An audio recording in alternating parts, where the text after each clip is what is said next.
Now, my next guest has ran 10 marathons. She's run 10 marathons. She's climbed many of the world's highest mountains. She's trained for a dog's leg. Now she's training to do a dog's leg expedition to the North Pole. I know. Thank you for the help. Luckily, there was a Canadian lady in the audience.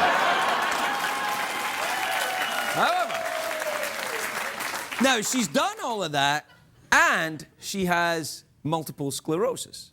Please welcome the remarkable Wendy Booker, everybody. Wendy Booker.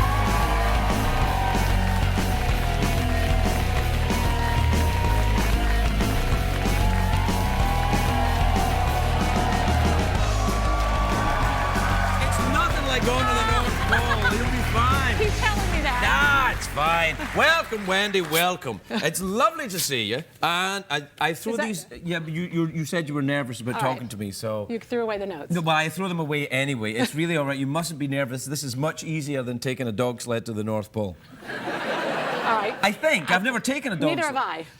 Now, why do you do all of these things? Is it because, when you got diagnosed with MS, was that your reaction to it? My bucket list became very long. Really? Is that what it was? Yes, it was a reaction to it. And do you suffer from symptoms now? What are the... Slightly, yes, Right. I do. I'm numb on my left side, from my toes to my rib cage. But I push beyond it. I take an injection every day to help me maintain my lifestyle and go on living and keep raising the bar. Now, does that is that what doctors recommend if someone is if someone gets a diagnosis of MS? It's a psychological thing is very important as well. No, no, it's not. Yes and no. The mind plays a big part in how you do, I think. Right. No, the big recommendation is to get on a therapy right away. Right. And so I've used that as my mission to go around and educate people with MS, motivate, educate, and challenge them. Right. And tell them to get on a therapy and go on living their life. And that's where the mental piece comes in. Yeah, but I mean, with the greatest respect, it's a little bit extreme to say I'm going to climb all the high mountains and take a dog sled to the North Pole. I mean, you know, that's a lot to do. even without MS, that's, you know, it's pushing the envelope a bit. You know, it's become kind of like a drug. Every time I do another mountain or do something exciting, I want to think, oh, what can I do next? Really? How can I top it? Yeah. Do you think? I hope I don't offend you with this question or anyone else who suffers with MS. But do you think that the diagnosis clarified for you how you thought about life? Absolutely. It did. And I think that's with all people who receive a diagnosis of an illness. Doesn't necessarily MS. Right. I do think it's life-changing. And I think it's how you decide to go with it. My father always told me it's not what happens to us in life, it's how we react to it. Right. And I know what I do is extreme, but it is my reaction to it. And you're training right now to take a dog sled to the North Pole. How do you train with that? You like take a dog sled to the end of the block and back and just like, like build up? Yeah. Okay. I had never trained with dogs before. I went to Ely, Minnesota, actually north of Ely, to the border of Canada. How do you drink out of that? How do you drink out of that without... You want to drink out of it? I wanted to see you do it without spilling on yourself. Oh, it's easy. Oh, pretty good. It's censored. Censored. Yeah, I drew a penis there one night. Yeah, it's not there now. You can't see it now. No, they censored it because it's a long story. Anyway, but wait, while I'm asking you, when I was training in Minnesota, I was with a gentleman from Great Britain, and all he kept telling me he was freezing his bits off. Yes. What's that?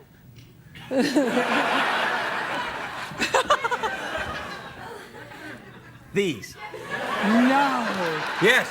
These are the bits that fell off the gentleman in Minnesota. Actually, they're not. They're not. These are kangaroo testicles. No, we didn't have those. We just had dogs. No, there's not a lot of these in Minnesota. No, Carrie Fisher was here, and she'd just come back from Australia. She brought me some testicles, and then I thought if I drew a face on them, they'd be less threatening. All right, now I get it. Yeah. You could. Do you want to take these to the North Pole for luck? Oh, well, I might see him. Maybe I should show him what he throws off. Well, no, there's no kangaroos at the North Pole. But I will, as a gesture of friendship and goodwill, I will give you these testicles if you want to take them to the North Pole. When I get back, do I need to send them back to you? Yes, you have to bring them back with evidence they've been to see Santa. And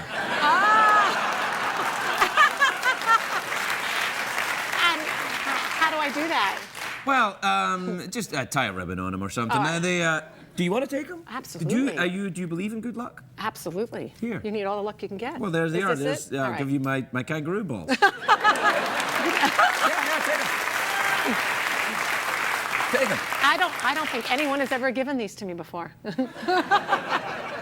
Come on, you're amongst friends. So, when are you going then? When are you going? I guess I leave April 11th.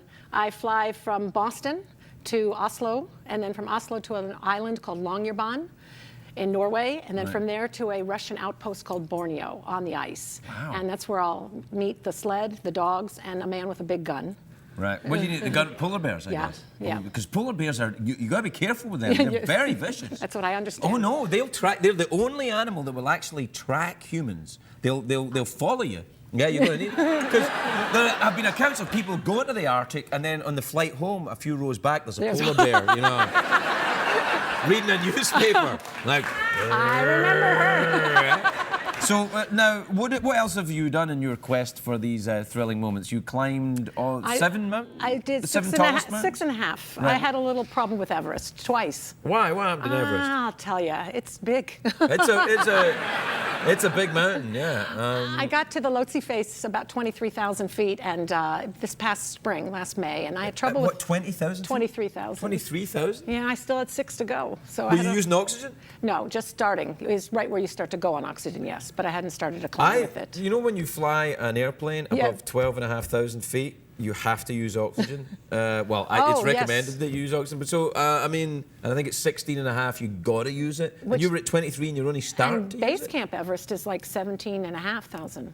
And we don't use oxygen there. Well, you're going to be falling asleep. Don't you feel ill when you feel ill? Yeah. Yeah, it's very hypoxic. Right. Definitely. It takes a while to get used to it. So I get like that on a tall shoes. I go to Denver, I'm out for a week. Yeah. So you did all these mountains. Are you going to go back and have a crack at Everest again then? Don't tell my mother. She's 90. She doesn't. Yeah, she takes this hard, but I'd like to go back. Yes.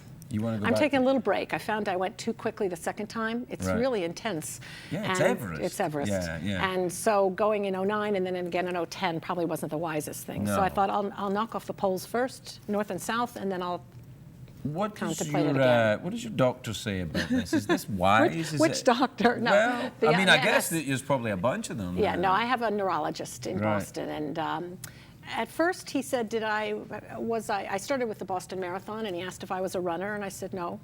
I took jazzercise, and I thought I could run the marathon. And so I did that one, and I just completed my 10th in November. I did New York, and he's kind of written me off. I just always have to get his permission for insurance purposes. But do you ever experience fear or doubt about what you're doing when you're doing it? Yes. All the time. How do you get through it? I have learned with climbing that you have to have confidence in yourself, who you're climbing with, and in your equipment. And once those 3 pieces are in place, then you can do it. Yeah, but what if you're halfway through a marathon? What you're halfway up a mountain and suddenly you think, I've got MS. I'm afraid. I've got to go home. I think that might have been what happened this year on Everest. Really? I had trouble with the MS, and a part of it is when is it the mind and when is it the body, and it's very hard to discern the two. Right. Because there's so many people involved, you're tied to another person. It would be very foolish and irresponsible to go on. Right. So with that regard and in respect to the people I'm with, I owe it to say I'm packing it in. Right. So. And what about personal moments of doubt? When, that everyone experiences, I guess, 4 o'clock in the morning or whatever it is. How do you get through that? How do you deal with it? I put on my iPod. Really? Yeah. What do you listen to on your iPod? I have a mixture of everything from Aerosmith, Coldplay, the Beatles. I was thinking you were going to say Bieber. Grateful Dead. Grateful Dead? Oh, yeah. Yeah. You have to go back to your roots as a Deadhead, You were a Deadhead? Well, no, a fringe one. Fringe head? Yeah. Wendy, I wish you luck going to the North Pole. Please take my testicles and bring them back. It's been lovely to meet you. Wendy Booker, everybody. We'll be right back.